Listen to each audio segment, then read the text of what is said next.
Hi, Bob the Canadian here. I know that all of you love learning English idioms, so I thought in this video we would walk around the farm. As some of you know, I live on a flower farm. You can actually see some white flowers on this rosehip bush behind me, and you can see some dahlias just starting to come out of the ground over there. I thought I would walk around the farm and I would help you learn some idioms that kind of come from this world. Idioms that are about plants, about farming, about the things that we produce on the farm that we actually use in everyday English.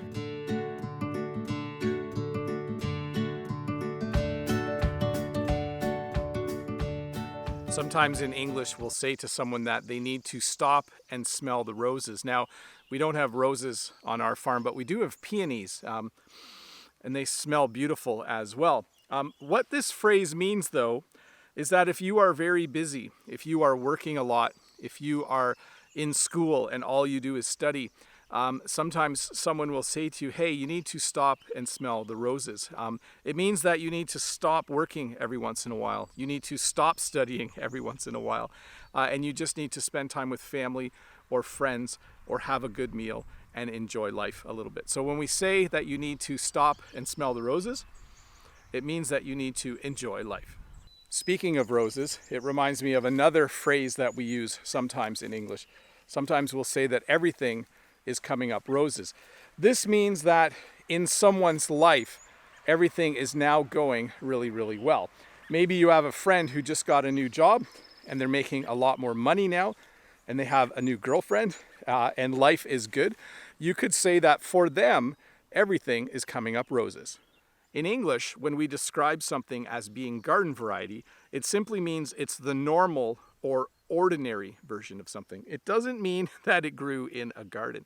So you can buy garden variety blue jeans. Instead of spending a lot of money on name brand expensive blue jeans, you could just buy the store brand or a garden variety pair of blue jeans. So whenever we describe something in English as being garden variety, it simply means it's the normal, ordinary, less expensive option. So I have this log here and it has a few little bumps on it. So it's smooth and then there's a bump. You can see the bump right here. You can describe a person though as being a bump on a log. If you say that someone is a bump on a log, it means that there's someone who just sits a lot and doesn't do anything. It might even mean they're a little bit lazy. Maybe you have a friend or a relative, and when you try to do some work with them, they're just like a bump on a log. They just kind of sit there and they don't do a whole lot. So if you describe a person as being a bump on a log, it's not a nice thing to say, but basically you're just saying that they sit a lot, they don't work very hard, and they're a little bit lazy. So this is a haystack and this is a needle. You can imagine if you lost this needle in this haystack, it would be incredibly hard to find it back. When we lose things in English and we know that finding it back will be really difficult, we often use the phrase, it would be like finding a needle in a haystack. Because yeah, if you lost a needle in a haystack, you would have a lot of trouble finding it back. Sometimes at the end of a long evening, when you are hanging out with friends, someone might say, I'm tired, I'm going to hit the hay. They don't actually mean that they're going to hit hay, like I'm hitting this bale of hay. What they mean is that they are going to go to bed. In English, sometimes instead of saying, I'm tired, I'm going to go to bed, we'll say, I'm really tired, I'm going to hit the hay. Behind me, you can see a tree branch, and we sometimes will call a tree branch a limb. And we have an English idiom, to go out on a limb. When you say that you are going to go out on a limb, it doesn't mean you're going to climb a tree and go out on the branch, but it means that you're going to do something risky. It means that you are going to take a chance. Maybe you have a new idea for a business. You have a new idea of something you could sell, but you're not sure if people will buy it. You might go out on a limb and you might try to sell it anyways. So when you take a chance, when you take a risk, in English sometimes we'll say that you're going out on a limb. As flowers grow, they eventually bloom. Sometimes you have a bud and sometimes you have a bloom.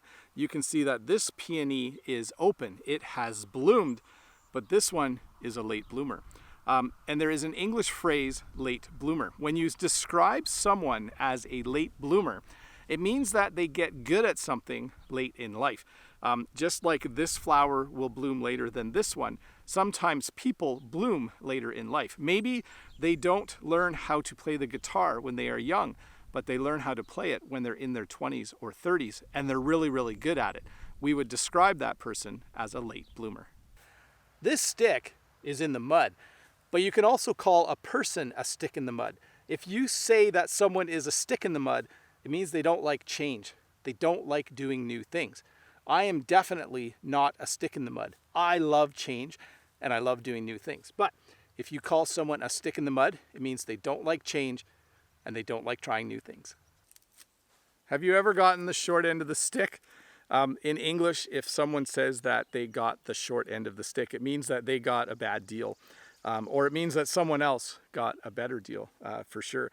Let's imagine that you need to go to the store and you and your brother are going to both go, but you only have one bicycle. And your brother says, because I'm older than you, I get to take the bicycle and you need to walk. We would say that in that situation, you got the short end of the stick. You got a bad deal. It's nice to be out of the sun and in the shade. I like it that this tree has lots of leaves. You can see this nice maple leaf right here. We have an idiom in English, to turn a new leaf. When you turn a new leaf, it means that you change a bad behavior in your life and you try to replace it with a good behavior. So maybe you are trying to turn a new leaf. Maybe you are someone who complains a lot, and maybe you think to yourself, you know, I should complain less.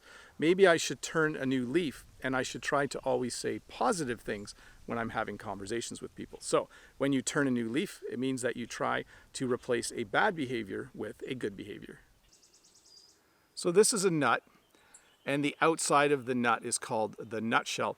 Sometimes in English, when we tell someone about something we did, we give them a really short version of the story and we say, that's it in a nutshell. I could say, yesterday, I got up, I had breakfast, I read a book all day, that's all I did, that's it in a nutshell. So basically when you say in a nutshell in English, it means you're giving a summary or you're giving a short version of a description of events. So that's it in a nutshell. Well, hey, thank you so much for watching this video. I hope you were able to learn a few more English idioms. I know some of you probably were hoping to see more flowers. They're still quite little, but I will make another video later this summer where I'll show you lots of the flowers on our farm. Remember, if you're new here, don't forget to click that red subscribe button below and give me a thumbs up if this video helped you learn just a little bit more English. And if you have the time, why don't you stick around and watch another video.